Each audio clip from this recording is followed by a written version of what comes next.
Hi friends, welcome back to my channel. ఈరోజు నేను రొయ్యల బిర్యానీ ఎలా చేయాలో చూపిద్దాం అనుకుంటున్నా. ఫస్ట్ అయితే నేను 2 గ్లాసుల రైస్ అయితే తీసుకున్నా. 2 గ్లాసుల రైస్ తీసుకొని దాన్ని మంచిగా నీట్గా కడుక్కొని ఒక హాఫ్ అన్ అవర్ ముందే కడుక్కొని పక్కన పెట్టుకోవాలి. రైస్ అనేది ఒక హాఫ్ అన్ అవర్ ముందు కడుక్కొని పక్కన పెట్టుకోవడం వలన తొందరగా కుక్ అవుతుంది. తర్వాత స్టవ్ ఆన్ చేసుకొని ఒక గిన్నెలో కొంచెం వాటర్, పసుపు, సాల్ట్ యాడ్ చేసుకొని దాంట్లో మనం క్లీన్ చేసుకున్న రొయ్యలు అనేవి వేసుకోవాలి. రొయ్యల్ని ముందే క్లీన్ చేసుకోవాలి. క్లీన్ చేసుకొని ఆ పసుపు, ఉప్పు వేసిన వాటర్లో వేసుకొని ఒక 5 minutes ఉడికించుకోవాలి. ఉడికించుకోవడం వలన స్మెల్ అనేది పోతుంది.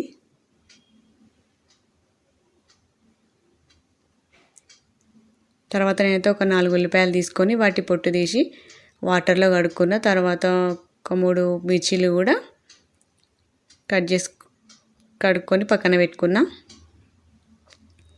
తర్వాత ఉల్లిపాయలని సన్నగా కట్ చేసుకోవాలి.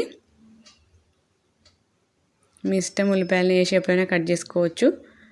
సన్నగా పొడుగ్గా బిర్యానీకి అయితే అట్లా కట్ చేసుకోవడం వల్ల బాగుంటుంది. తర్వాత పచ్చిమిర్చి కూడా కట్ చేసుకోవాలి. కొత్తిమీర కూడా కట్ చేసుకోవాలి. కట్ చేసుకొని పక్కన పెట్టుకోవాలి. ఇందాక ఉడికించుకున్న రొయ్యలు కూడా వాటర్ అనేది పారబోసి రొయ్యల్ని సపరేట్ చేసుకొని పక్కకు పెట్టుకోవాలి.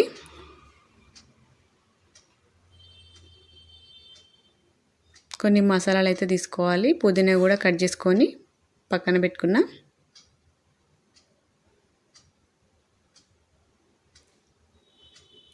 సాల్ట్, కారం, సాజీర లవంగాలు, అల్లం వెల్లుల్లి పేస్ట్.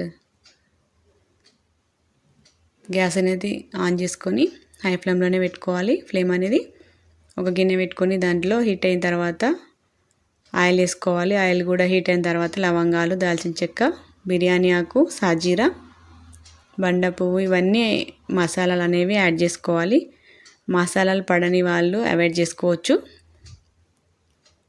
ఇష్టం వేసుకునే వాళ్ళు వేసుకోవచ్చు. వేసుకొని కొంచెం అవి వేగిన తర్వాత కస్తూరి మేతి వేసుకోవాలి.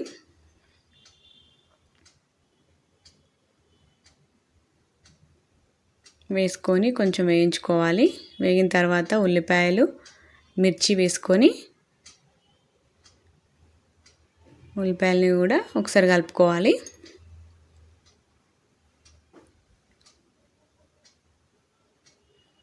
మంచిగా ఒకసారి కలుపుకొని ఉల్లిపాయలలో కొంచెం అంతా సాల్ట్ యాడ్ చేసుకోవాలి. కొంచెం సాల్ట్ వేసుకోవడం వల్ల ఉల్లిపాయలు అనేవి తొందరగా మగ్గుతాయి. కొంచెం సాల్ట్ యాడ్ చేసుకోవాలి. యాడ్ చేసుకొని మళ్ళీ ఒకసారి కలుపుకోవాలి. రొయ్యల బిర్యానీ ఎంతమందికి ఇష్టమో కామెంట్ చేయండి. ఉల్లిపాయలు అయితే వేగినాయండి. దాంట్లో కొంచెం అల్లం వెల్లుల్లి పేస్ట్ వేసుకోవాలి. అల్లం వెల్లుల్లి పేస్ట్ అనేది రైస్కి కానీ కర్రీకి కానీ మంచి టేస్ట్ ఇస్తుంది కాబట్టి అల్లం వెల్లుల్లి పేస్ట్ కన్ఫర్మ్ వేసుకోవాలి. కొంచెం పసుపు కూడా వేసుకోవాలి. అల్లం వెల్లుల్లి పేస్ట్, పసుపు అనేది మంచిగా కలుపుకోవాలి. అల్లం వెల్లుల్లి పేస్ట్ అనేది పచ్చివాసన పోయే వరకు ఆయిల్లో మంచిగా వేయించుకోవాలి.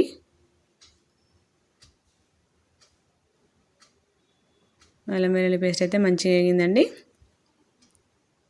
తర్వాత మనం ఇంతకుముందు తీసుకున్న రొయ్యల్ని వాటర్ పక్కకు తీసుకున్నాం కదా, పారబోసేసి ఈ రొయ్యలు అనేవి రొయ్యలు అనేవి వేసుకోవాలి. వేసుకొని ఆయిల్లో మంచిగా ఒక 5 minutes అన్నా వేయించుకోవాలి. నూనెలో ఉడకడం వలన రొయ్యలు అనేవి మంచి టేస్ట్ వస్తాయి, మంచిగా కుక్ అవుతాయి.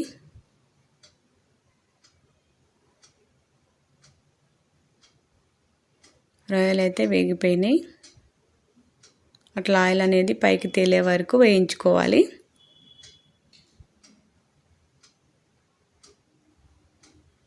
తర్వాత సరిపడినంత కారం, ఎక్కువ తింటా అనుకునే వాళ్ళు ఎక్కువ వేసుకోవచ్చు. లేదు మీకు తినలేమనుకునే వాళ్ళు మీకు కావాల్సినంత కారం అనేది యాడ్ చేసుకోండి. కారం వేసుకున్న తర్వాత దాంట్లో పుదీనా, కొత్తిమీర కూడా వేసుకోవాలి.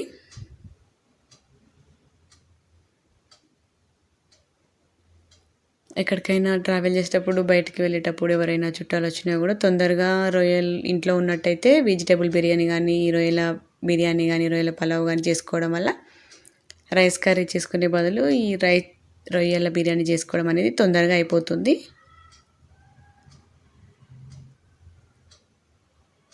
పుదీనా కొత్తిమీర వేసుకొని ఒకసారి మంచిగా కలుపుకోవాలి.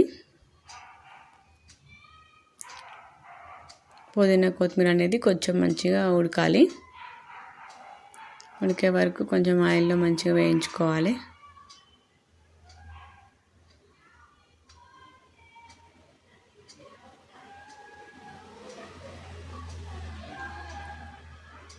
మళ్ళీ ఒకసారి కలుపుకోవాలి. కలుపుకొని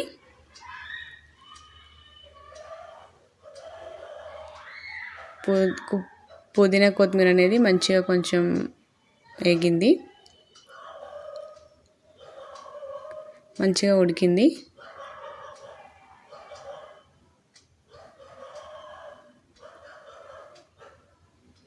తర్వాత కొంచెం ధనియాల పొడి అనేది యాడ్ చేసుకోవాలి. ధనియాల పొడి కూడా మంచి ఫ్లేవర్ వస్తుంది, హెల్త్కి కూడా మంచిదే. మళ్ళీ ఒకసారి కలుపుకోవాలి.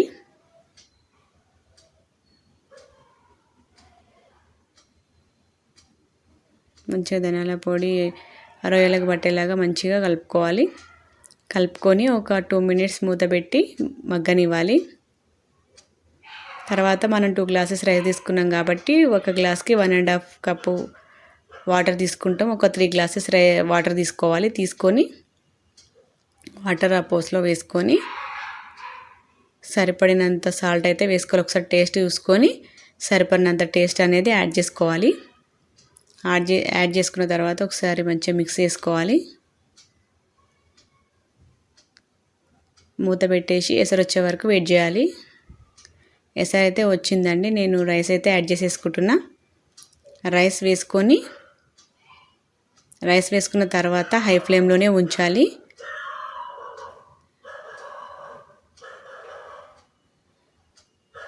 వాటర్ మొత్తం ఇంకే వరకు హై ఫ్లేమ్లోనే ఉంచాలి.